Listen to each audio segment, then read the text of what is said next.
Alors, nous sommes ici vendredi le 10 mai avec les gens de la ville de Saint-Basile pour justement l'ouverture, le début de la construction d'un CPE.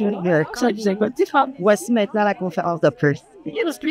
OK, donc, bonjour tout le monde. Merci tout le monde d'être ici. Ça me fait vraiment plaisir de vous accueillir ici pour officialiser la construction et bientôt l'ouverture du CPE.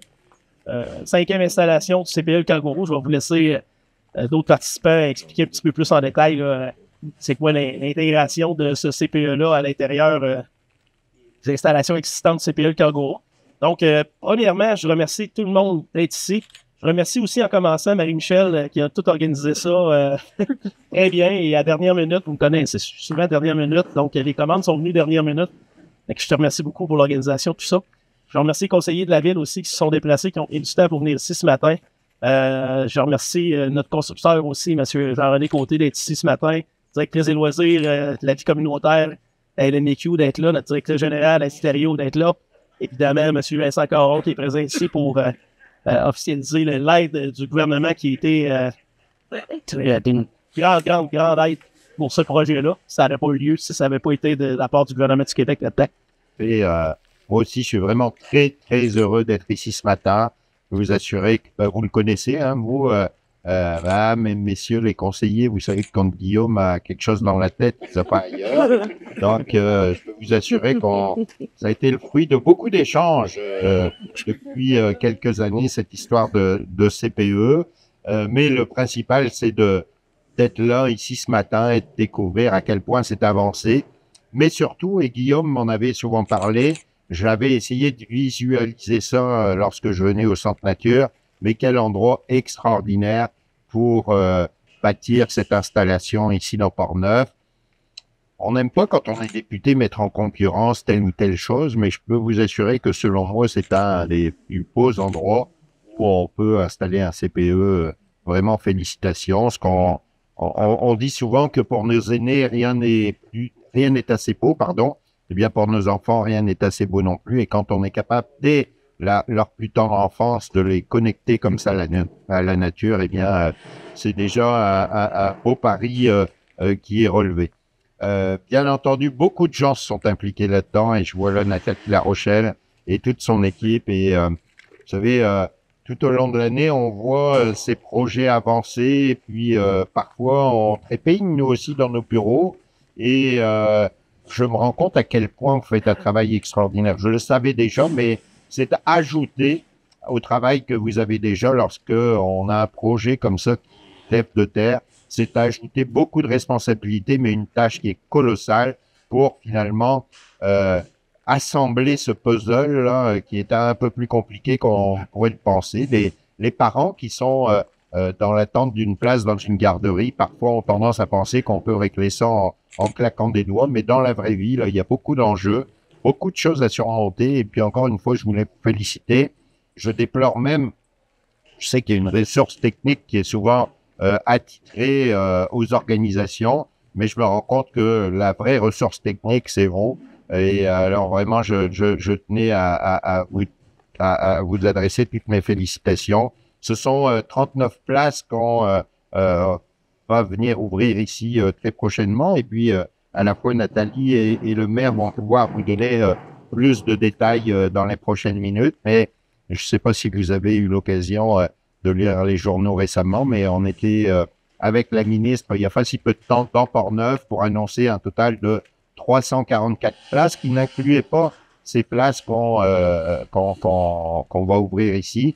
Donc, c'est vraiment un grand bond en avant qui a été fait pour les familles de Portneuf depuis quelques années. Je peux vous assurer que dans les appels qui sont plutôt redondants au bureau d'un député, il y a souvent ceux de parents qui nous appellent parce qu'ils nous lancent un cri du cœur en nous disant « je peux pas retourner travailler » ou en tout cas « il faut absolument que vous me donniez un coup de main pour trouver une garderie ». Eh bien, ces appels sont de moins en moins présents à mon bureau, donc ça veut dire qu'on améliore les choses. Et encore une fois, tout ça, c'est grâce à un travail collectif.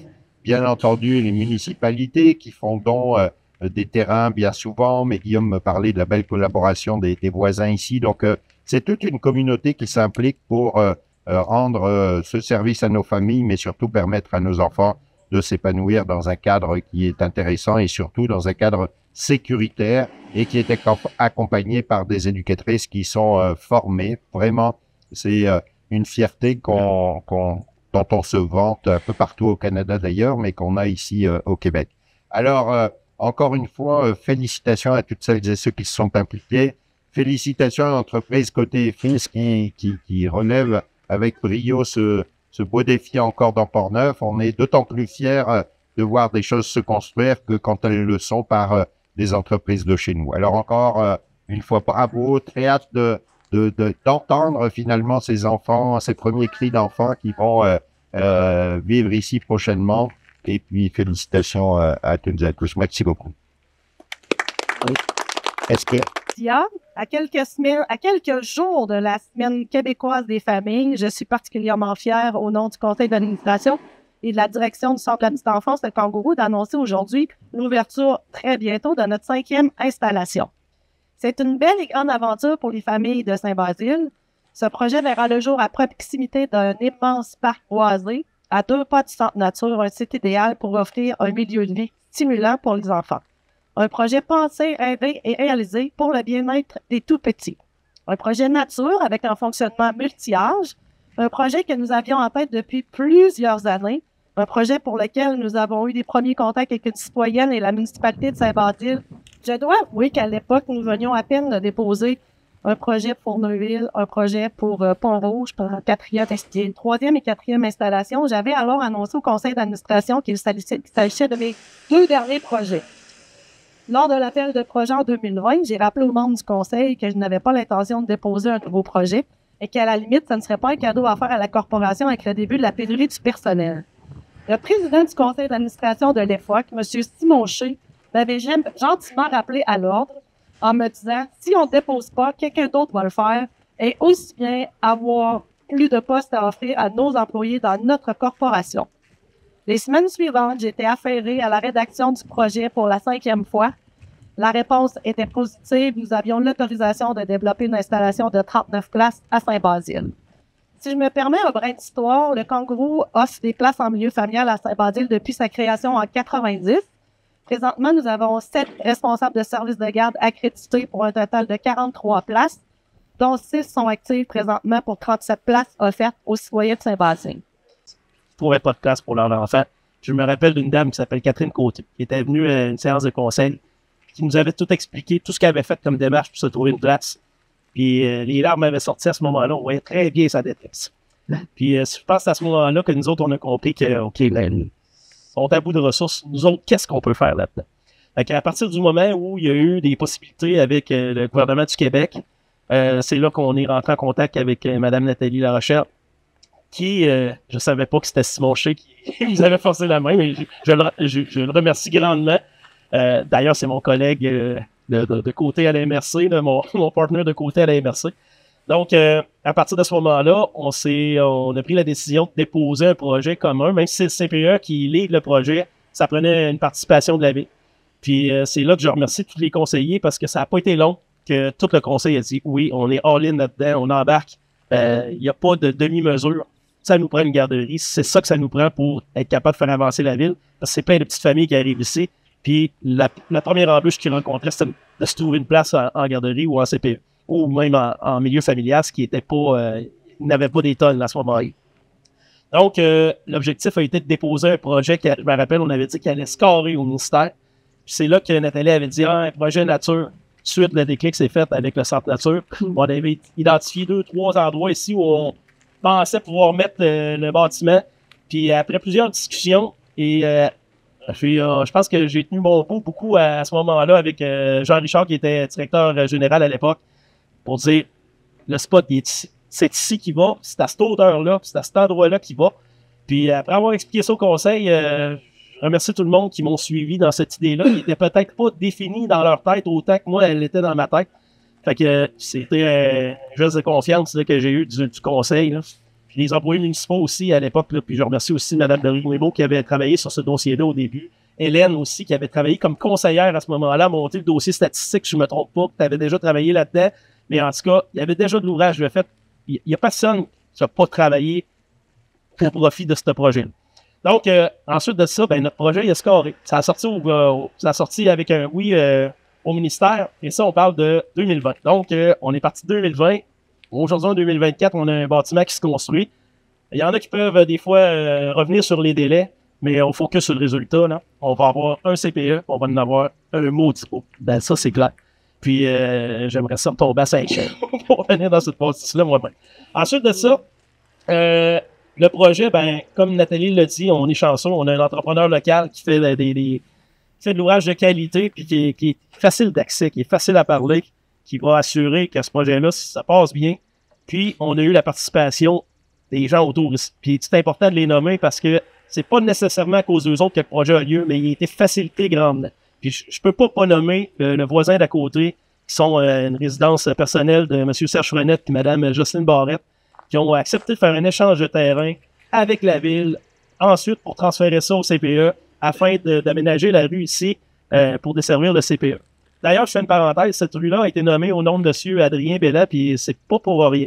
Dans l'étude des futurs noms de rue, là, le comité de toponymie de Saint-Basile, je ne sais même pas s'il existe, mais en tout cas, on a des gens qui se penchent là-dessus.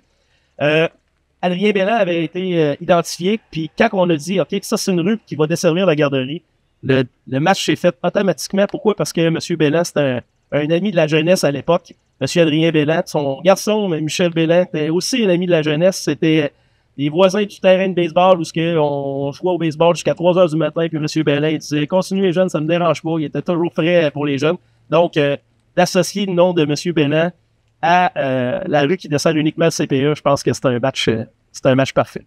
Donc, merci à tous ces gens-là, puis je suis obligé de remercier aussi le Centre Nature, parce que là, je porte 2 chapeaux, je suis aussi bénévole au Centre Nature, mais le Centre Nature a accepté de faire des échanges de terrain aussi avec la ville et avec le CPE pour faciliter tout ça, et toujours à coût nul, évidemment.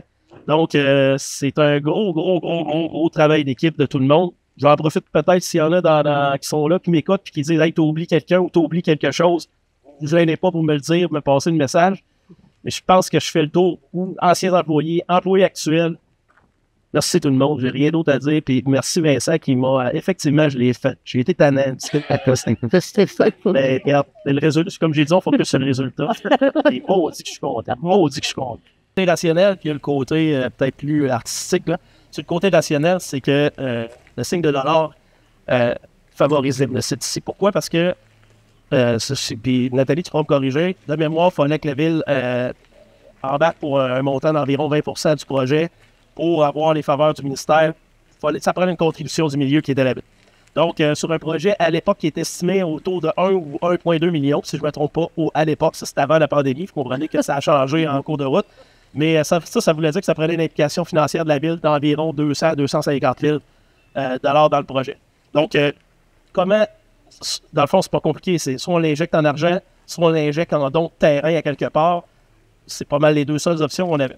Donc, 250 000 $ injectés pour un projet comme ça en argent comptant pour une petite municipalité comme nous autres, c'est gros.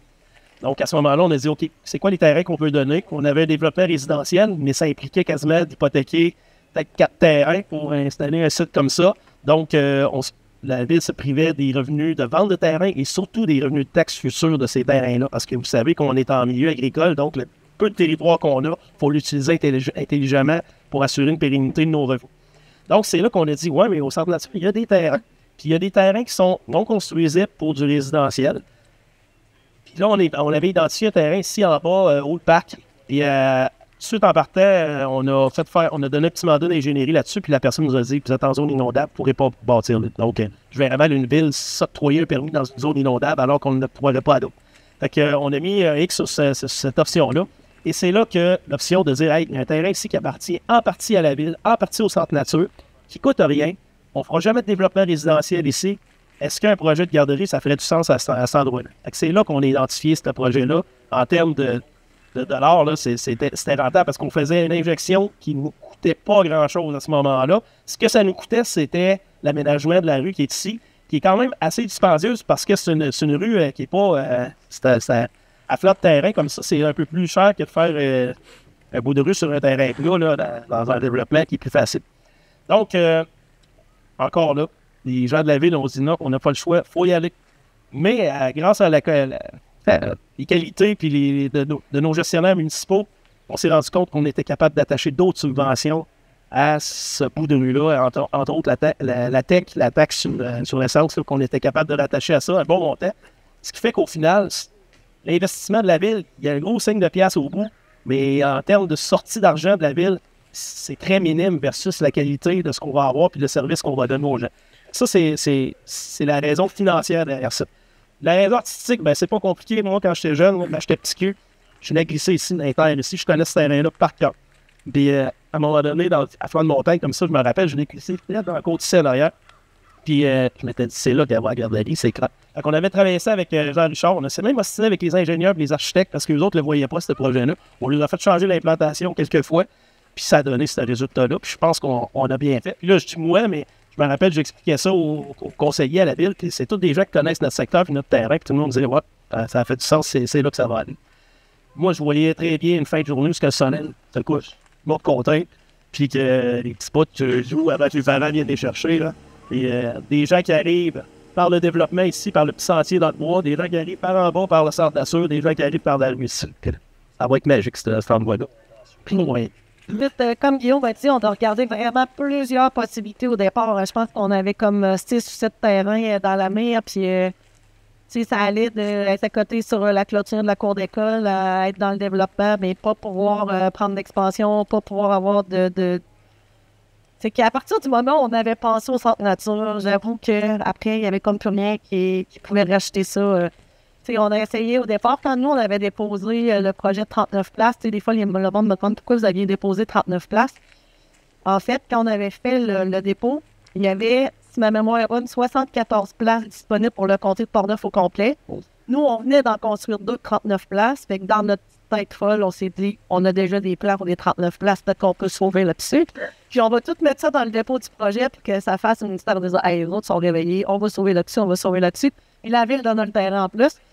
Puis, fait qu'on savait déjà qu'il y avait d'autres CPE qui avaient des projets. Fait qu'on s'est dit, si on dépose une 39, si le ministère décide de se coudre un peu partout avec 39, on va passer. Mais si on dépose une 60, une 65, on ramasserait les places pour tout le monde. Fait que probablement que ça passera pas. En cours de route, il y a eu un autre appel de projet. Puis là, on s'est viré de bord, puis on a dit, est-ce qu'on peut avoir plus gros à ce temps qu'on a le terrain, à ce temps que la ville, mais là, ça n'a pas marché. On a fait chou-là. Puis on a implanté la bâtisse de façon à ce qu'il puisse y avoir éventuellement une phase 2. Fait que c'est sûr que si les besoins étaient, c'est pour ça qu'on a viré la bâtisse 30 fois de part, c'est pour qu'éventuellement il puisse y avoir une autre bâtisse. On verra si les besoins sont là. Si je regarde le nombre d'enfants présentement sur la liste d'attente de Saint-Basile à 54 enfants versus une 39 places, en plus des places qu'on offre en milieu familial, pour moi, l'équilibre va être bon dans ce qu'on va offrir. Puis, c'est ça. Ici, jusqu'à maintenant, on a de la misère à recruter du personnel parce que les employés de nos jours, c'est le problème de l'heure. Mais c'est certain que les filles savent que ça va être notre incubateur à nature. Oui, on veut partout prendre un virage nature, que les enfants soient de plus en plus à l'extérieur. Mais ici, ça va être notre incubateur. Fait que quand on va faire des tests pour dormir dehors dans des hamacs, pour sortir de l'hiver dans des tentes, tout ça, ça va être tout ici que ça va se faire. Fait que ça nous prend des portes de nature, puis on n'est pas excités par ça. Non, mais juste pour faire une histoire courte, le terrain, dans le fond, c'est pas compliqué. On avait un grand terrain qui appartenait à la ville, puis en partie au centre nature. Nous autres, on a dit, le terrain de jeu disponible, positionnez votre bâtiment là-dessus. Puis après ça, on va venir cadastrer un terrain qu'on va offrir. Fait que on voulait pas que ça soit une contrainte. Fait qu'on a dit, regarde, voici les limites. Puis finalement, c'est là que ça a été installé. Puis je rajouterais peut-être que, l'agrandissement futur, puis là, je sais très bien qu'il n'y a pas de projet, il n'y a pas eu de demande de fait, il n'y a pas de promesse de fait, mais on ne voulait pas se créer une contrainte de dire c'est impossible d'agrandir un jour. La bâtisse, c'est déjà prévu qu'elle pourrait agrandir ici, de ce côté-là, alors que le stationnement qui va être ici va pouvoir être agrandi de ce côté-là. Pour un jour peut-être obtenir 41 places de plus pour monter à 80, qui est le maximum qui est permis dans un établissement de CPE. On est rendu à un total de 2 157 760 quelque chose. Excusez, ça fait là, tu mets quoi grand? Tu laisses avec en face, là. 2 157 765 $. Donc, le 2019-2020, Chantal Lépine, Clic Portneuf. J'aimerais savoir combien de personnes vous avez besoin pour faire en sorte que tout ça commence. Là, les employés, ça va Ça va être combien au total que vous allez avoir besoin pour travailler ici? Ben, je dirais une dizaine. Ah. En fait, il va y avoir la pouponnière, il va y avoir 4 groupes multi-âge, plus un groupe de 4-5 ans. Fait que ça fait 5, voyons, 1, 2, 3, 4, 5, 6 groupes. 5 groupes avec la pouponnière. Fait que c'est pas 4 groupes multi, c'est 4 multi. Il va y avoir quelqu'un à la cuisine. Nous, ça fait des années qu'on prône la conciliation travail-famille, fait que les employés ont la possibilité de travailler seulement 3 jours. On a même si on va dire 2 jours semaine. Fait que ça peut varier, mais je dirais que ça prendrait une dizaine de personnes et un permanent en plein pour Puis là, vous me dites qu'il va y avoir une cuisine. Dans le fond, tout va être fait ici. Oui, madame. Ah, on mange des petits plats de maison. C'est dans nos 4 autres installations.